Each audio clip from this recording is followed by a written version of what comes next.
Muy bien, entonces estábamos viendo los valores, ¿no? Normales, cuándo decir a un paciente prehipertenso, cuándo ya hablar un paciente hipertenso como tal y ya clasificado como estadio uno o estadio 2, ¿no?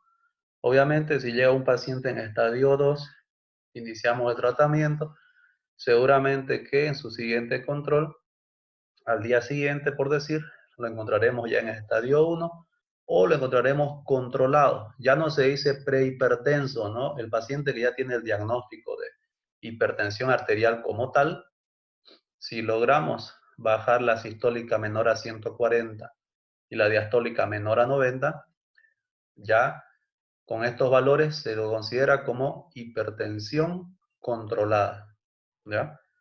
Se habla de prehipertenso a un paciente nuevo que no tiene diagnóstico de hipertensión y si nos encontramos con estos valores al realizar nuestros criterios diagnósticos de hipertensión, lo vamos a catalogar como un prehipertenso y ya veremos más adelante las medidas en estos pacientes. Un pequeño recordatorio, ¿no? Al momento de realizar la toma de presión arterial, siempre, ¿no? 2 a 3 centímetros por arriba del pliegue, ¿no? Del pliegue del codo, 3 centímetros superior se coloca el brazalete, ¿no? Entonces, algunos llegan al pliegue y ahí pone el brazalete y agarran el fonendoscopio y lo meten debajo del brazalete, eso está mal, ¿no? Va, va a hacer que aumente la presión intravasalaire y por ende su presión arterial será erróneo el resultado, ¿no? Saldrá aumentada. Entonces, a la hora de tomar la presión, tengamos cuidado con estos pasos, ¿no?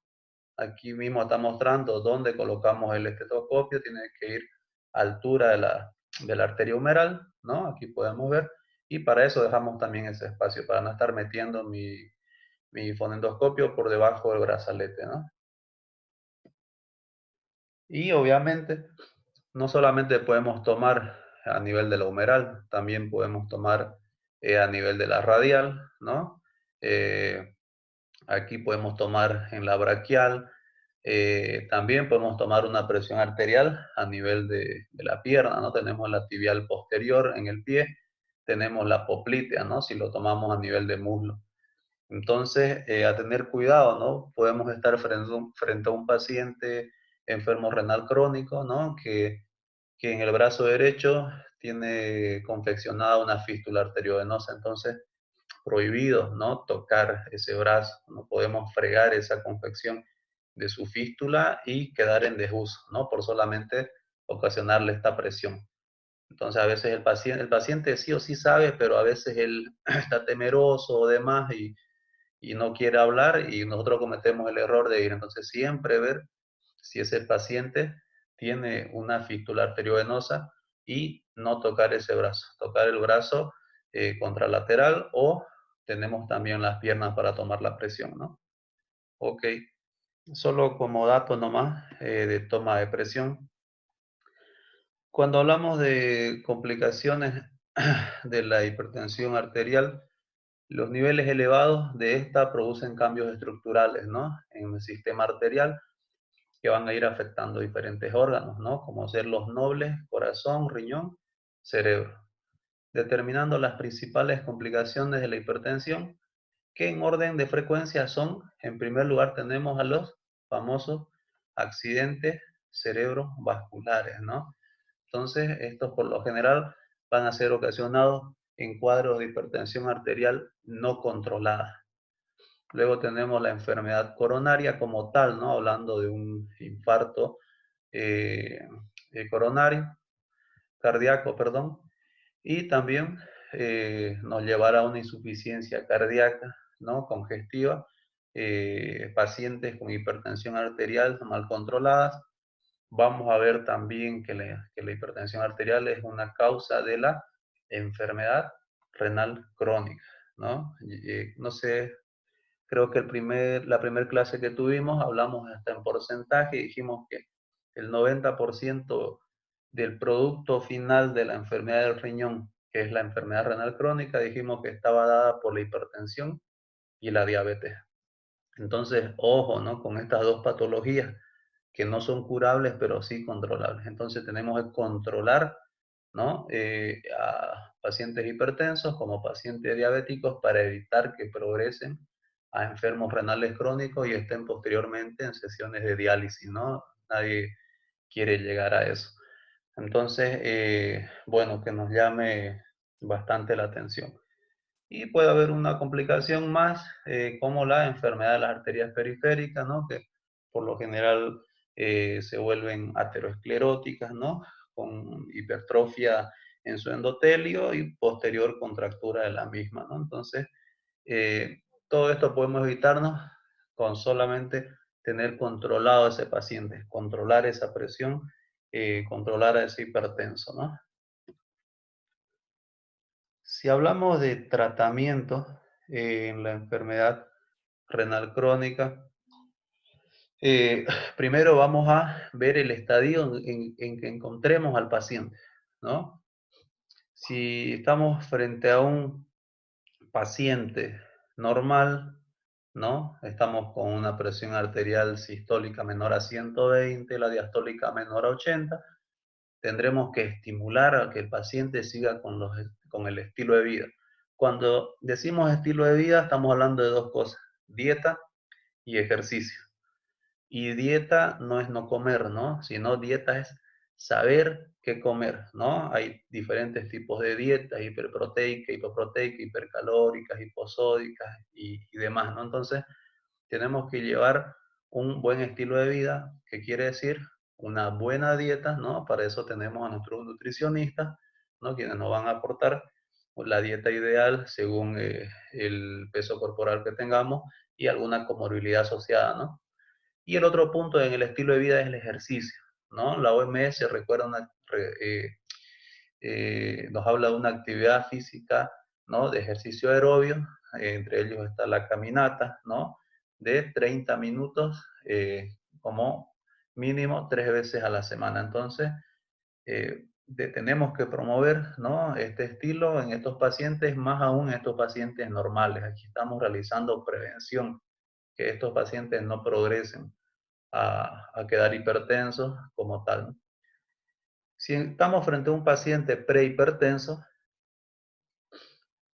estilo de vida, sí, ¿no? Directamente en este paciente ya yo tengo que iniciar cambio en su estilo de vida.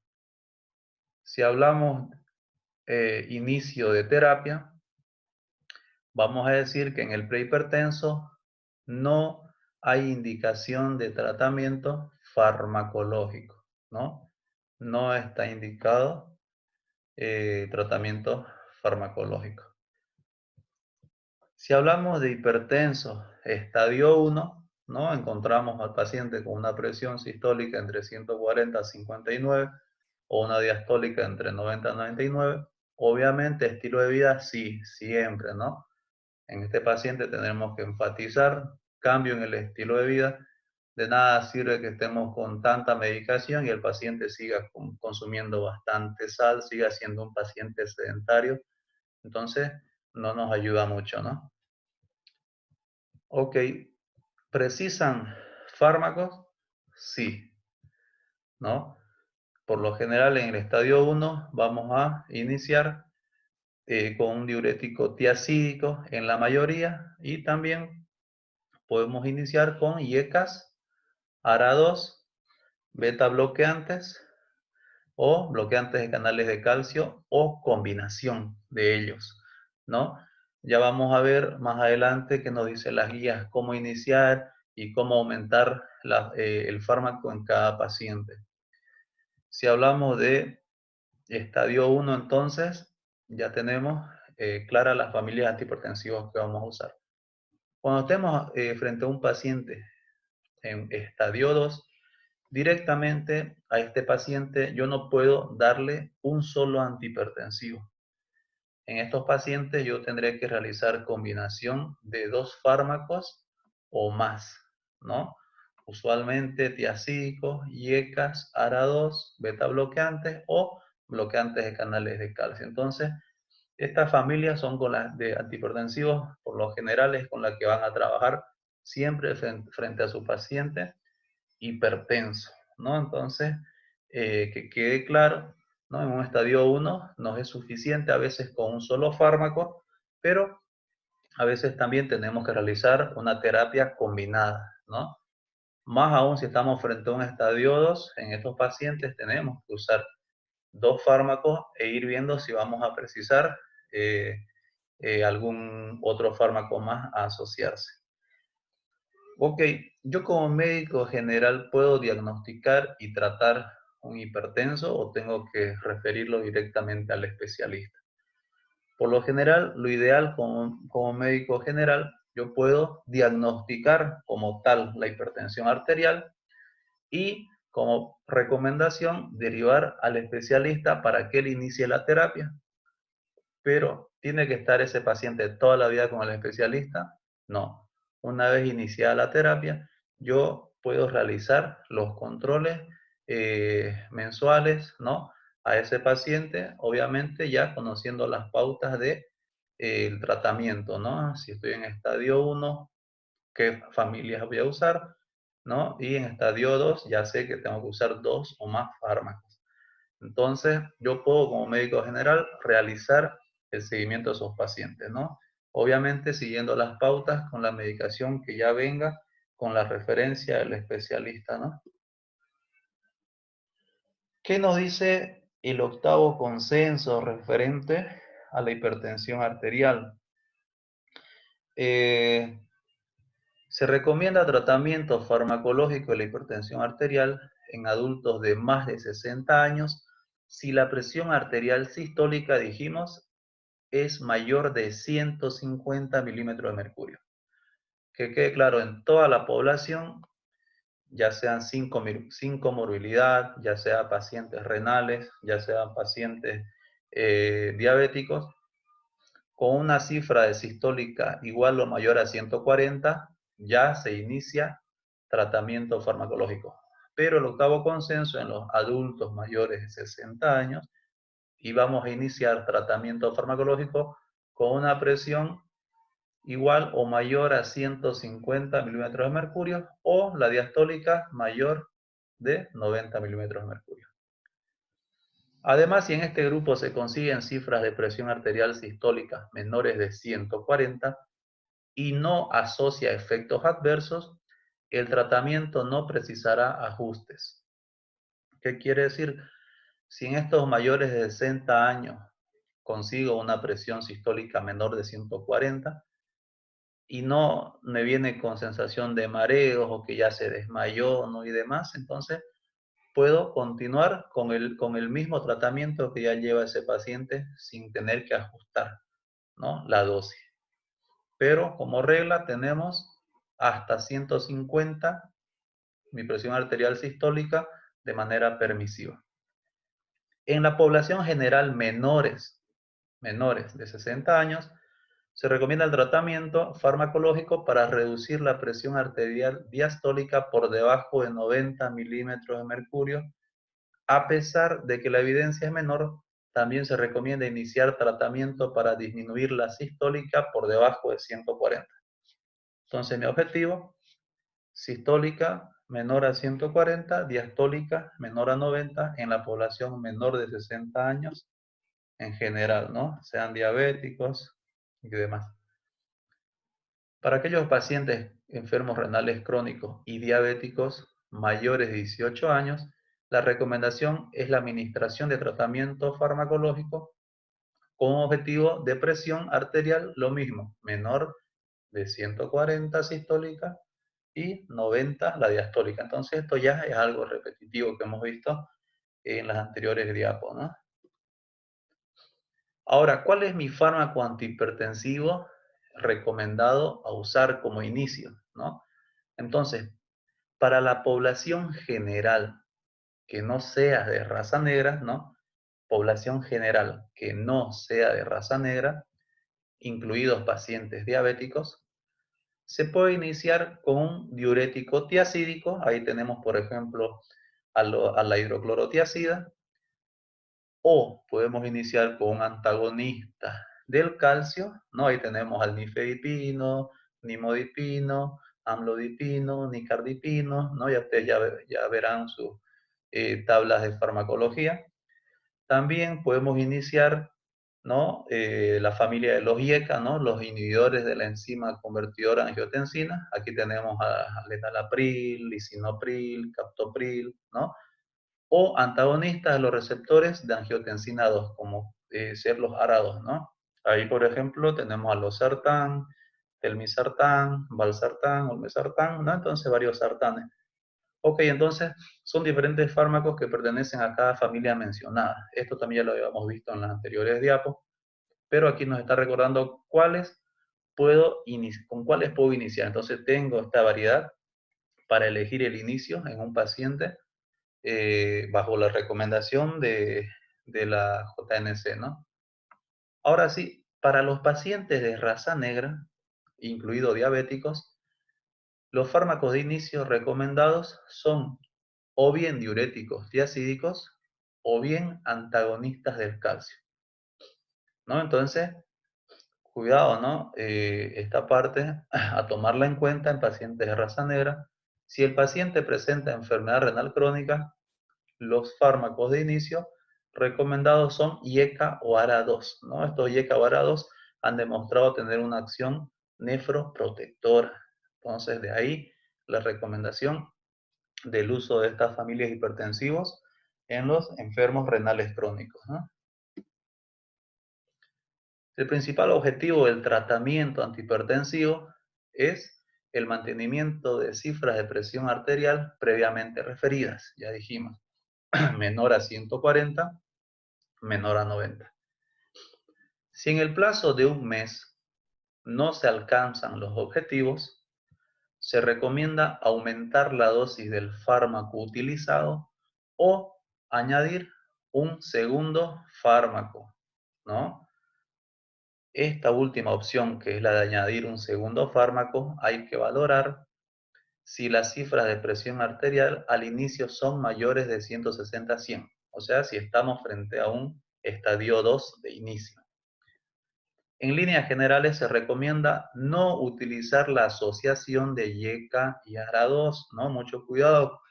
Varias veces he visto en indicaciones médicas pacientes hipertensos, un enalapril y un losartán. No tiene ningún sentido porque ambos tienen la misma acción, ¿no? Entonces no hay sinergismo entre ambos fármacos, entre ambas familias. Entonces o uso un IECA o uso un ARA2, pero no puedo asociar estas dos familias porque no tienen ningún beneficio.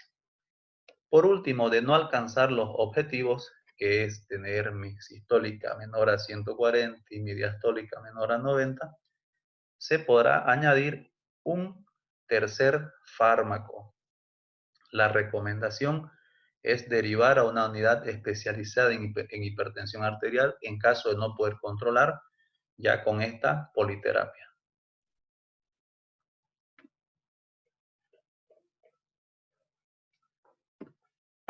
Ok, ¿quedó alguna?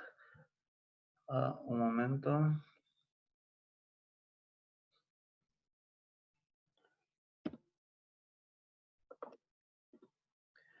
Ok, crisis hipertensiva, ¿no? Cuando ya estemos, no sé, trabajando en un servicio de urgencia o de emergencia, acuérdense que vamos a ver bastantes casos de crisis hipertensiva. Definición de crisis hipertensiva según distintas guías.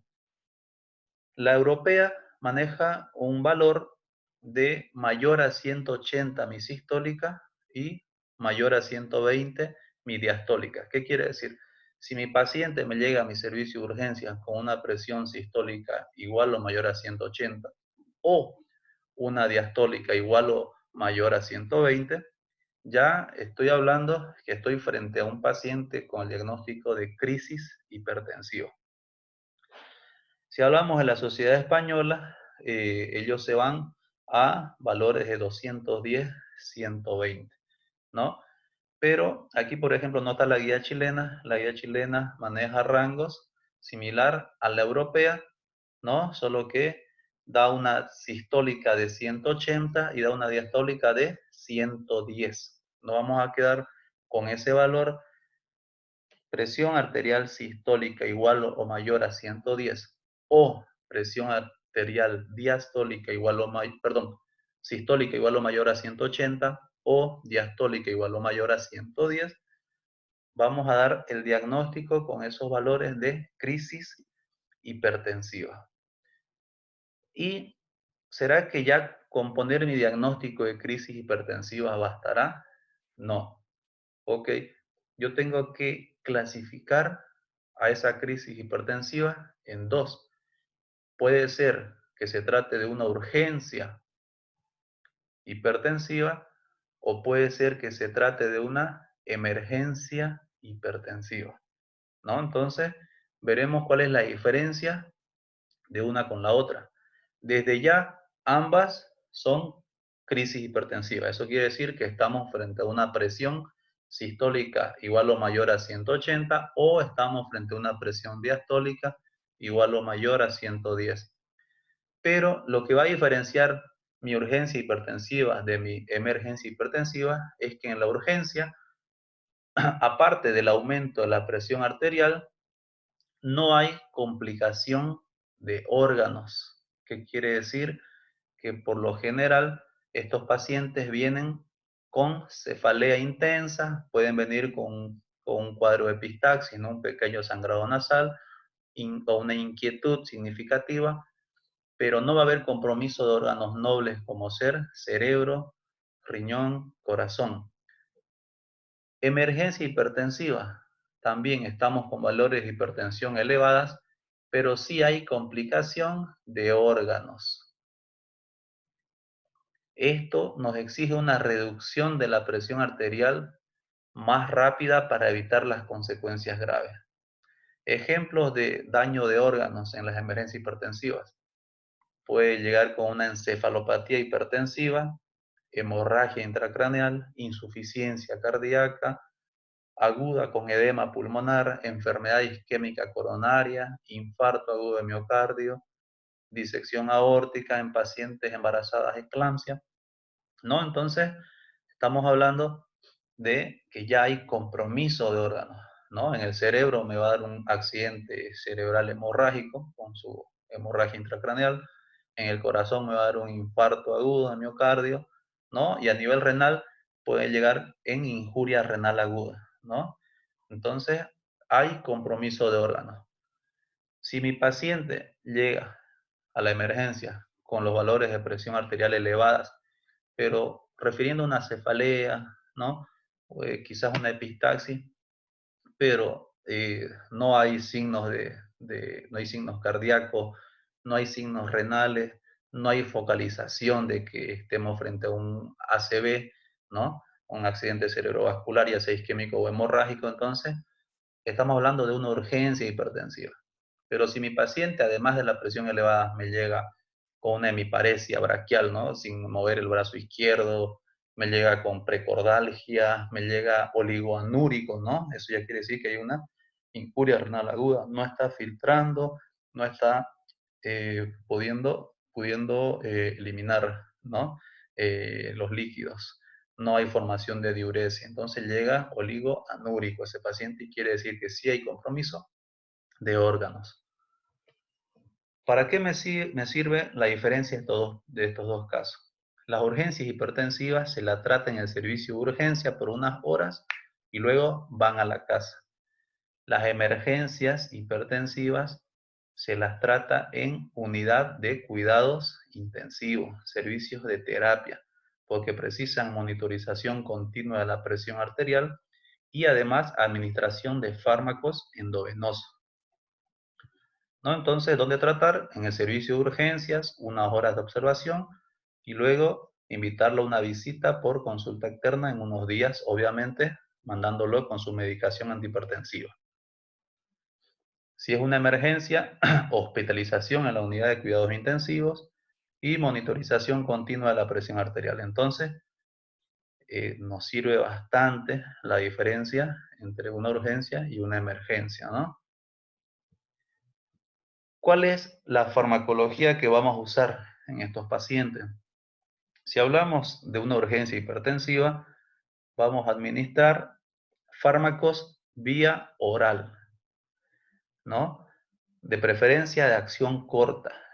Uno de los más usados es un IECA. Aquí tenemos al captopril, ¿no? Esto por lo general lo usamos vía oral, tiene una acción rápida y corta, ¿no? Entonces, nos ayuda para reducir la presión arterial, pero algo importante, cuando es una urgencia hipertensiva, tenemos no tenemos horas para bajar esa presión arterial. No es que mi paciente llega en 180, 120 y yo tengo que mandarlo a la casa con 140, 90. No, yo tengo días para reducir la presión arterial, tengo días, ¿no? Entonces, administraré un captopril, lo tendremos en observación 4 horas, de 180 a 120 logré reducir un 15 a 20% de esa presión arterial elevada, ¿no?